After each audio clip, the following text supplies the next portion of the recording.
Halo Bapak Ibu Guru, saya Adnin dari BPSDMD Provinsi Jawa Tengah. Senang sekali bisa berbagi di video kali ini tentang desain kuis Joyful Learning dengan Kahoot.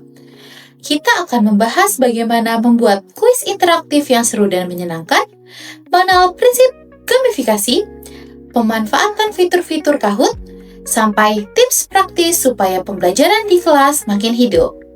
Mari kita mulai dari pembahasan tentang gamifikasi. Gamifikasi adalah penerapan elemen permainan pada konteks non-permainan seperti pembelajaran. Tujuannya adalah meningkatkan motivasi, partisipasi aktif, dan capaian belajar siswa. Contohnya seperti sistem poin, level, leaderboard, dan badge. Selanjutnya, kita akan melihat manfaat dan unsur gamifikasi. Manfaat gamifikasi adalah meningkatkan keterlibatan dan konsentrasi siswa, mendukung kerjasama dan partisipasi aktif, serta memotivasi siswa melalui tantangan dan reward. Unsur utamanya meliputi 1. Poin, memberi umpan balik cepat. 2. Badge, simbol pencapaian. 3. Leaderboard, memicu kompetisi sehat. 4. Reward, memberikan penghargaan untuk pencapaian. Sekarang, mari kita lihat bagaimana gamifikasi bisa diterapkan di kelas. Beberapa contoh penerapan gamifikasi di kelas antara lain: 1. Kuis berbasis skor, di mana pertanyaan diberikan, poin untuk jawaban benar, dan leaderboard ditampilkan. Kedua, rencana penghargaan, di mana badge digital atau fisik untuk pencapaian tertentu. Ketiga, level naik, di mana siswa mulai dari level 1 dan naik seiring menyelesaikan tugas. Keempat, misi harian atau mingguan, di mana tantangan khusus dengan hadiah atau badge. Dan yang terakhir, yang kelima, permainan edukatif, di mana tebak gambar, permainan kata untuk materi baru. Sekarang, mari kita beralih ke pengenalan Kahoot. Kahoot adalah platform pembelajaran interaktif berbasis permainan atau game-based learning, memungkinkan pembuatan kuis, polling, dan diskusi yang menyenangkan. Dapat diakses via web, iOS, dan Android.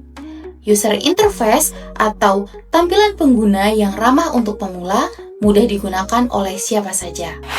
Selanjutnya, kita akan melihat jenis-jenis pertanyaan yang tersedia di Kahoot. Jenis pertanyaan Kahoot terbagi menjadi dua kategori. Yang pertama, test knowledge, berisikan kuis pilihan ganda plus 1 jawaban benar, true or false, time answer, slider, pin answer, dan puzzle. Lalu, yang kedua adalah collect option yang berisikan poll, scale, NPS scale, drop-in, word cloud, open-ended, and brainstorm. Setelah ini, kita akan melihat fitur gamifikasi dan mode permainan di Kahoot. Kahoot menyediakan fitur dan mode permainan. Fiturnya yaitu 1. Timer, meningkatkan fokus dan tantangan. 2. Musik latar yang membangun suasana semangat. 3. Leaderboard, mendorong kompetisi sehat, dan yang terakhir, live hosting, interaksi langsung di kelas. Lalu untuk mode permainannya meliputi live mode, sinkron, cocok untuk ice breaking dan review cepat. Lalu ada challenge mode, yaitu asinkron, cocok untuk tugas mandiri dan pengayaan. Sekarang, mari kita pelajari cara merancang kuis berbasis pencapaian pembelajaran. Merancang kuis berbasis capaian belajar dimulai dari capaian pembelajaran atau CP, yaitu kompetensi yang harus dicapai di akhir fase. Lalu ada tujuan pembelajaran, yaitu kompetensi, kemampuan atau keterampilan yang harus ditunjukkan siswa, dan lingkup materi, di mana konten dan konsep utama yang dipahami di akhir unit. Lalu ada alur tujuan pembelajaran atau ATP, adalah rangkaian tujuan pembelajaran yang sistematis dan logis menuju CP.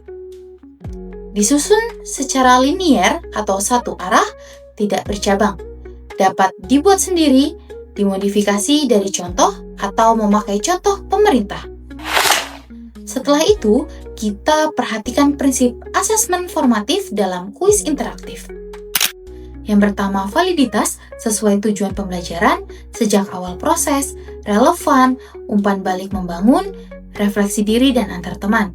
Yang kedua, reliabilitas, konsisten, kriteria jelas, instrumen stabil, dan kolaborasi antar pendidik. Yang ketiga, keadilan, di mana semua siswa berpartisipasi tanpa diskriminasi, tugas beragam, sesuai karakteristik siswa, dan komunikasi dengan orang tua. Lalu yang keempat, kepraktisan. Sederhana tapi informatif, laporan ringkas, mudah dipahami, digunakan untuk refleksi dan perbaikan pembelajaran. Terakhir, kita masuk ke tips meningkatkan keterlibatan dan antusiasme siswa. Pertama, gunakan leaderboard dan poin untuk mendorong kompetisi sehat dan motivasi. Kedua, tambahkan gambar, video, dan musik untuk visual yang menarik dan suasana agar hidup. Ketiga, variasikan tingkat soal mulai dari mudah, sedang, hingga menantang. Lalu yang keempat, libatkan siswa dalam pembuatan soal untuk rasa memiliki dan partisipasi. Yang kelima, berikan reward kreatif seperti stiker digital, badge, atau gelar lucu. Dan yang terakhir, ciptakan suasana positif dan seru dengan humor, apresiasi, dan dukungan. Nah, ini merupakan contoh dari leaderboard.